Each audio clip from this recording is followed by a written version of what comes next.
here are 3 model universes of 3 different densities, and we'll play them, and they each have 3 different sounds. And in this particular case, the pitch is the main difference.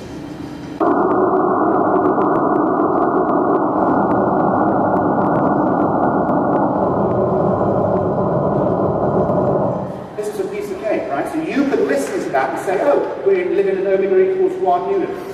Right? That's a flat geometry. That's a very, very interesting result. Right there, it comes from the tone of the fundamental. Less easy here, let's try this one.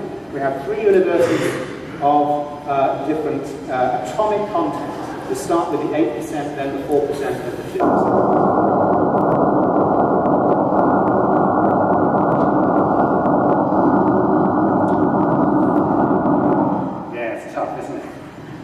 That once more, because the last one is has higher pitches present.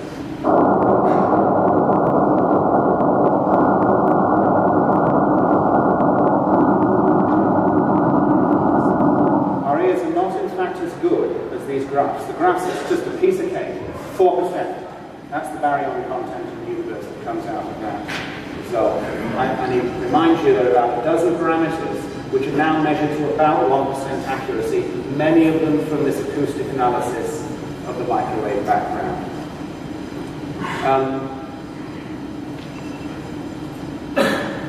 If we're able to narrow the harmonics, actually, do you mind if I'll do it after because I know I'm running out of time.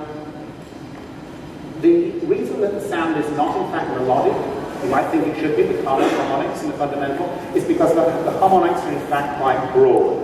And so, I'm so sorry. And so, just to illustrate this, these harmonics are almost an octave wide. And so, you know, this is what broad harmonics sound like. This is what narrow harmonics sound like. That's a flute. So obviously one thing we can try and do is narrow the harmonics of the cosmic sound and render it musical by narrowing the harmonics. It helps our ears, because our ears are much more sensitive to narrow harmonics than they are broad harmonics. So actually, here's the true sound.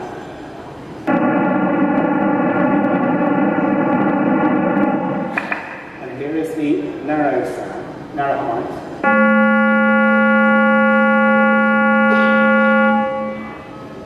And that is a peculiar chord, in fact.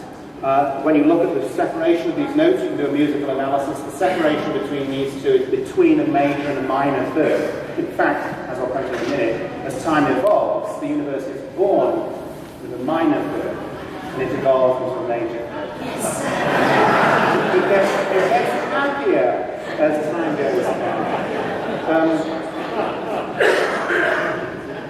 It's possible, although we can't witness sound waves deeper into the microwave background, it's a foggy wall, that's the point, but you can calculate them using sophisticated computer code which really replicate the young universe's conditions.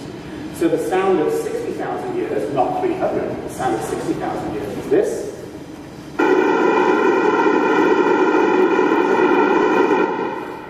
At 3,000, it's this.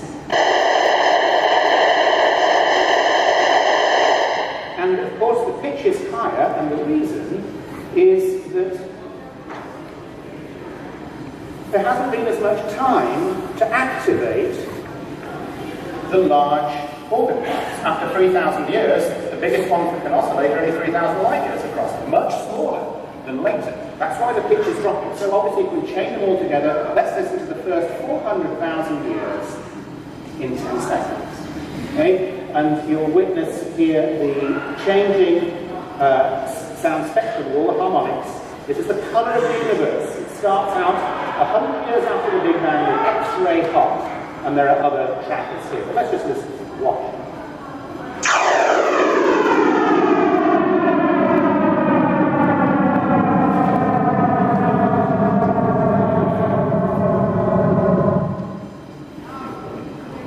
One more, I can't.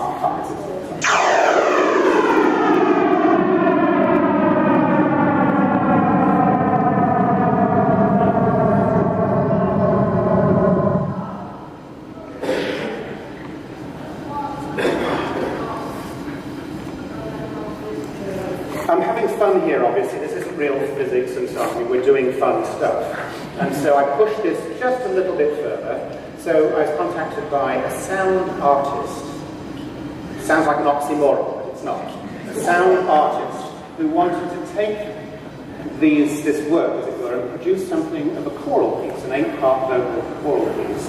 And so what I prepared to give to her, this Amber Mickelson at University of Richmond, was more or less those dropping harmonics, but as they pass each note of our scale, they are sounded.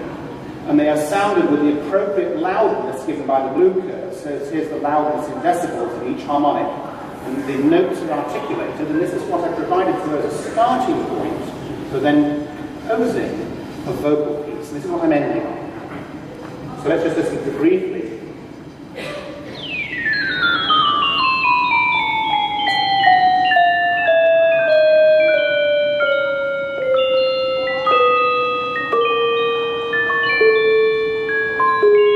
Now the whole thing is 5 minutes long, so I just jumped to give it a different changes in character very much. Sorry, there's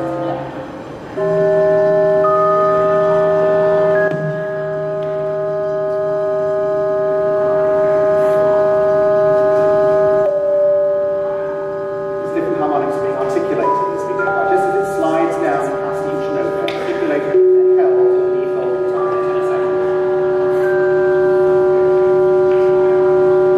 So that gives a quite different character to this whole piece. And then the last thing I want to do is that the performance was and chose, and I think very intelligently, a church to give, I won't say spiritual, but a sacred dimension to this. There was no overt religious component here. The event involved her talking about the project, myself giving us a very brief version of what I just told you now, giving the scientific background. I also wrote a eyes-closed imaginative trip back to the early universe so people could feel what it was like. And then the piece that was composed was 8 minutes long, and I just picked out like 10 seconds to give some sense of it.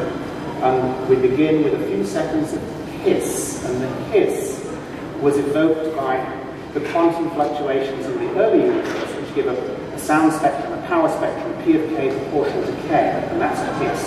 And it gets changed into other sounds because the baryons respond differently than the dark matter responds. It's an interesting story. Anyway, so that's what it's just beginning. Then you'll hear the beginning. Oh, sorry, it's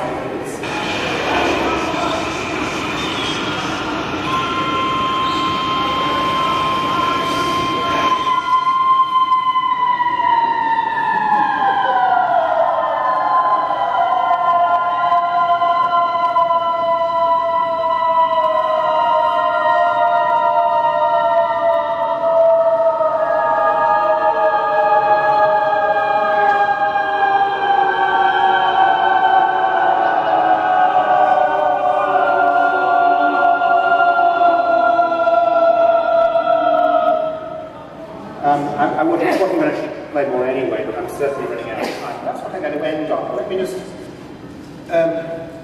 comment on what we had there. That was, in my experience, the first time I'd ever been involved in what I really felt was a blending of something which was simultaneously fairly robust physics. I mean, it's a very rich physics story that drove those calculations, those harmonics. But it was also rendered humanly accessible in an artistic form, in a sacred location. And part of the context setting for this was to remind everybody that they were, in fact, the direct descendants of the very gas that was making the sound waves. But through a 14 billion year process, that gas had managed to arrange itself into large structures which could comprehend its own sound. Which is just a wonderful closure on the subject.